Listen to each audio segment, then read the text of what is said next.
Ada orang tak baik sangat pun, tapi Islam semayang tak tinggal, puasa tak tinggal, adalah buat kesalahan. Mana makhluk tak ada buat kesalahan, tuan-tuan, termasuk yang sedang bercakap ni. Kecuali para nabi dan rasul je yang tidak berdosa. Makhluk lain besar mana pun serban dia, apa pun jawatan dia, maka dia ada dosa dengan Allah, antara banyak ataupun sikit saja.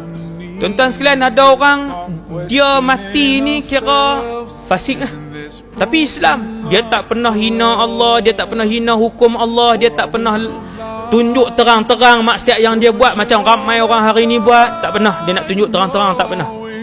Bila dia mati, turun mai malaikat mungkar dan nakir. Ni cerita ni, cerita sahih ni. Mai malaikat mungkar dan nakir, tanya dia, man rabbuka, siapa Tuhan kamu? Dia tengok muka malaikat nakir, dia kata la adri. Dia jawab, dia kata aku tak tahu. Tak boleh jawab, tak boleh jawab. Tuan-tuan, bila satu orang tak boleh jawab, malaikat pun angkat. Bukan angkat bendera suruh jalan, angkat hak ketuk tadi lah, boom, nak rembah. Satu orang ni bila malaikat nak rembah dia, tiba-tiba datang satu syafaat kepada dia. Syafaat ini semua orang tahu, dia adalah satu surah dalam Al-Quran. Bilangan ayat dia 30. Sesiapa yang beramal dengan surah ini, maka Allah Subhanahu Wa Taala akan mengangkat azab kubur daripadanya, dan surah itu datang menyelamatkannya di hari barzakh nanti. Hadis ni hadis hasan. Tuan-tuan sekalian, surah ini bila malaikat tadi nak hempap dia, nak retuk dia, surah ini datang lalu menghalang malaikat ini.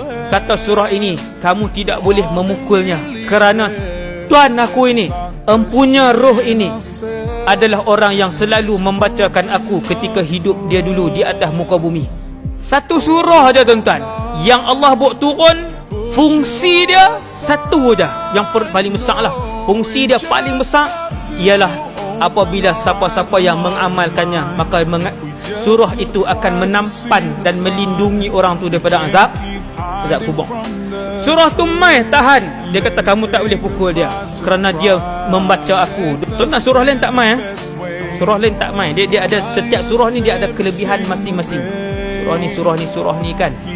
Jadi dia tampan.